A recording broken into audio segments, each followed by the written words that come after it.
Very good morning, my dear students. Welcome to the science lecture. Myself, Tosif sir.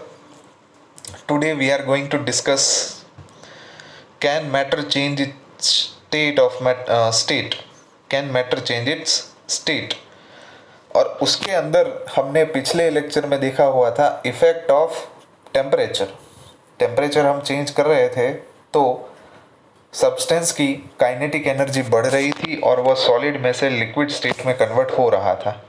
Now for today's lecture और today's topic that we are going to discuss effect of change of pressure.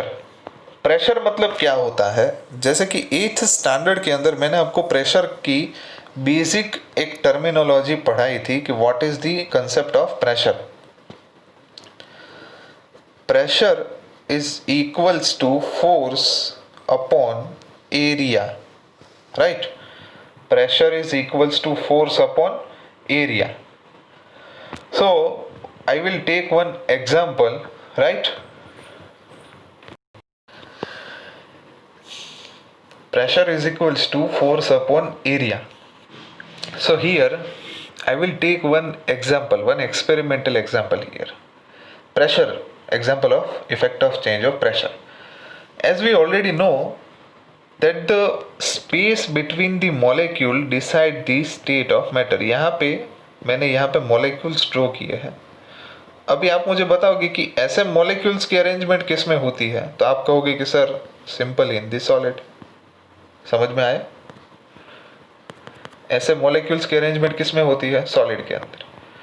तो अभी मैं यहाँ पे एक experiment ले रहा हूँ। ये सिलेंडर है, ये पिस्टन है, 3 यहाँ पे मैंने एग्जांपल्स लिए हुए हैं। मैं क्या करूँगा कि इस सिलेंडर के अंदर गैस भर दूंगा। अभी आप सभी को मालूम है कि गैस की जो मॉलिक्यूल्स है वो ऐसे फ्रीली मूव करते हैं, जैसे कि यहाँ पे आपको दिखाई दे रहे हैं। मैं धीरे धीरे क्या करता जाऊँगा, उनकी जो स्पेस है बीच की वो घटाता जाऊँगा। स्पेस घटाता जाऊंगा मतलब मैंने क्या घटाया, उसका एरिया घटा दिया। Understood or not? So area is decreasing, I am decreasing the area. So इतना मैं एरिया घटा दूंगा कि उसके मॉलिक्यूल्स की जो अरेंजमेंट है वो गैसियस में से कैसी हो जाए, सॉलिड जैसे। तो अभी ध्यान रखना मैंने किस चीज में वेरिएशन लाया। प्रेशर की डेफिनेशन क्या है? Pressure is equals to force upon area, right? तो मैंने क्या घटाया? Area. But here see pressure is inversely proportional to the area. So if I am decreasing the area, conversely the pressure will increase. Understood what I am trying to tell? So ultimately I am increasing the pressure by decreasing the area. Understood or not?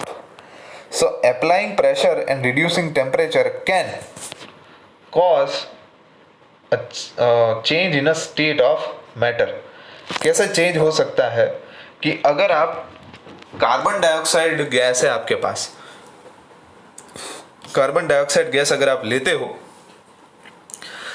और उसको compress करते हो मतलब उसके ऊपर pressure लगाते हो और उसका टेम्परेचर भी घटाते हो, तो वो जो कार्बन डाइऑक्साइड है उसके बीच की स्पेस इतनी घट जाती है कि वो किसके अंदर कन्वर्ट हो जाता है? सॉलिड के अंदर। समझ में आया? कभी कभी आप देखते हो कि जहां पे स्टेजेस में कुछ बार वो धुएं जैसा निकलता है बाहर, स्मोक जैसे आपको दिखाई पड़ता है, वो असल में क्या होता है? Solid carbon dioxide. सर वो कार्बन डाइऑक्साइड सॉलिड कैसे ऐसे दिखता है? दिखता नहीं है, but how it will appear to us कि उसको काफी कंप्रेस करके इस तरीके से सॉलिड स्टेट में कन्वर्ट कर दिया जाता है। और जैसे ही अगर मैं यहां से इस पिस्टन को, ये वाले पिस्टन को हटा लूं, ठीक है, यहां से पिस्टन को हटा लेने के बाद वो तो गैसियस मैटर था, वो सॉलिड जो है यहां पे भरा हुआ सॉलिड कार्बन डाइऑक्साइड वो किसके कांटेक्ट में आ जाएगा? एटमॉस्फेयर के कांटेक्ट में आ जाएगा। और ये एटमॉस्फेयर के कांटेक्ट में आया हुआ सॉलिड कार्बन डाइऑक्साइड जैसे ही उसका प्रेशर घटा वैसे ही वो डायरेक्टली किस स्टेट में कन्वर्ट हो जाएगा? गैसियस। और ये गैसियस स्टेट में कन्वर्ट हुआ सॉलिड कार्बन डाइऑक्साइड और कुछ नहीं, आपको स्टेज के ऊपर या तो जो डांसिंग स्टेज होते हैं वहां पे छूट रहा स्मॉग। समझ में आया? उसको उसका प्रेशर रिलीज कर देते हैं। प्रेशर रिलीज करने के बाद वो सॉलिड स्टेट में से डायरेक्ट किस में कन्वर्ट हो जाता है? गैसियस स्टेट में। समझ में आया सभी लोगों को how it will happen? So effect of pressure is also responsible for change in a state. Pressure के साथ आप वेरिएशन करके भी जो स्टेट है मैटर का उसको चेंज कर सकते हो। ठीक है, सॉलिड कार्बन डाइऑक्साइड इसका एग्जाम्पल है। So this is all about effect of change of pressure. यहाँ पे मैंने एक डायग्राम ड्रॉ किया हुआ है, आप लोग भी अपनी बुक में ये डायग्राम एक ड्रॉ कर ले। ये डायग्राम किसके बारे में है? बेसिकली ये स्टेट के कन्वर्जन के बारे में है कि एक स्टेट में से दूसरे स्टेट में अगर कन्वर्जन होता है तो उसको कौन से नाम से जाना जाता है।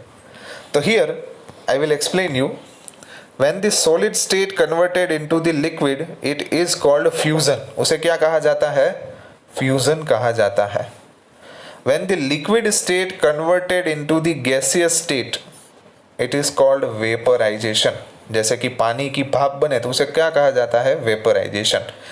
गैसियस स्टेट में से सॉलिड स्टेट में कन्वर्ट होता है अगर कोई मैटर तो उसे कहा जाता है डिपोजिशन। समझ में आया सभी लोगों को? सो ये एक साइकिल हुई, फ्यूजन, सॉलिड से लिक्विड फ्यूजन, लिक्विड से गैस वेपोराइजेशन, गैसियस से solid deposition. Right, now reverse cycle. अगर सॉलिड में से डायरेक्ट गैसियस स्टेट में कोई मैटर कन्वर्ट हो या तो अपना स्टेट चेंज करे, जैसे कि सॉलिड कार्बन डाइऑक्साइड है उसे ड्राई आइस भी कहा जाता है, सूको बर्फ गुजराती में कहेवाय। ठीक है, तो अगर कोई सब्सटेंस सॉलिड में से डायरेक्टली गैसियस स्टेट में कन्वर्ट होता है तो उसे क्या कहा जाता है? सब्लिमेशन। क्या कहा जाता है? सब्लिमेशन। अगर कोई मैटर गैसियस स्टेट में से लिक्विड स्टेट में कन्वर्ट हो तो उसे क्या कहा जाता है? कंडेंसेशन। क्या कहा जाता है? कंडेंसेशन। आपने इस मॉनसून की सीजन में ठंडे पानी के शीशे जो है वो बाहर आपने खाने के वक्त बाहर निकाल के रखे हैं और कुछ देर बाद आप देखते हो कि बाहर जो है वो पानी की छोटी छोटी बूंदें जम जाती है, तो वो क्या है? वो एटमॉस्फेयर में जो वेपर है, जो ह्यूमिडिटी है, वो पानी की बोतल की ठंडक के साथ कांटेक्ट में आने के बाद क्या होता है कि वो जो एटमॉस्फेरिक वेपर है वो ठंडी हो जाने के बाद किस स्टेट में कन्वर्ट हो जाती है? लिक्विड के अंदर। So this is a example of condensation. Right, liquid में से सॉलिड में कन्वर्ट होने की प्रोसेस को क्या कहते हैं? Solidification. Understood? So this is the entire cycle of state conversion. Right, चलिए आगे बढ़ते हैं अभी। उसके बाद हमारा नेक्स्ट इंपॉर्टेंट टॉपिक जो है वो है इवापोरेशन। इवापोरेशन का मतलब क्या होता है? कभी कभी आपने देखा है कि पानी जो है वो उड़ जाता है हवा के अंदर without giving any external source of heat. External heat energy ना देने के बावजूद भी पानी की भाप बन जाती है। How it will possible? ये कैसे होता है? Let me tell you. हमें मालूम है कि particles of matter are continuously moving. Matter के जो पार्टिकल है वो कंटिन्यूअसली क्या करते रहते हैं? मूव करते रहते हैं, मतलब कंटिन्यूअसली एक जगह से दूसरी जगह ट्रांसफर होते रहते हैं। ये चीज़ तो आप सभी लोगों को मालूम है। In case of liquids, a small fraction of particles at the surface having higher kinetic energy. चलिए मैं एक एग्जांपल दे रहा हूँ भाई।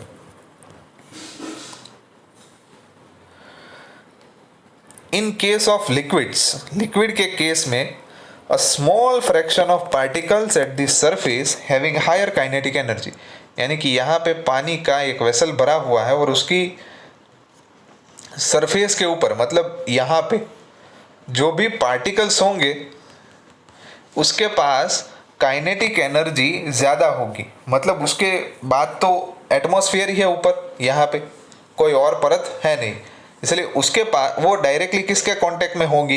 ये किसके कांटेक्ट में होंगे? एटमॉस्फेयर के।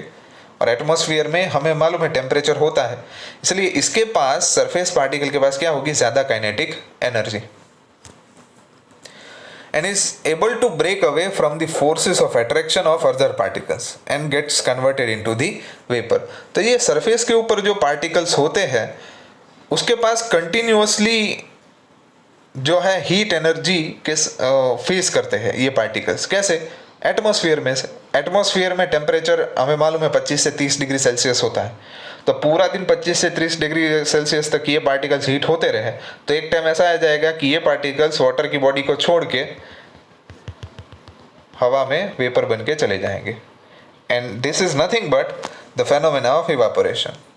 This phenomena of change of liquid into vapour, liquid into vapor at any temperature below its boiling point, 100 degree Celsius पे नहीं है, below its boiling point is known as evaporation। Understood? So this is the basic fundamental concept of evaporation। चलिए आज के लिए यहाँ तक रखते हैं। नेक्स्ट लेक्चर में हम factors affecting to the evaporation के बारे में पढ़ेंगे। तब तक स्टे होम, स्टे सेफ।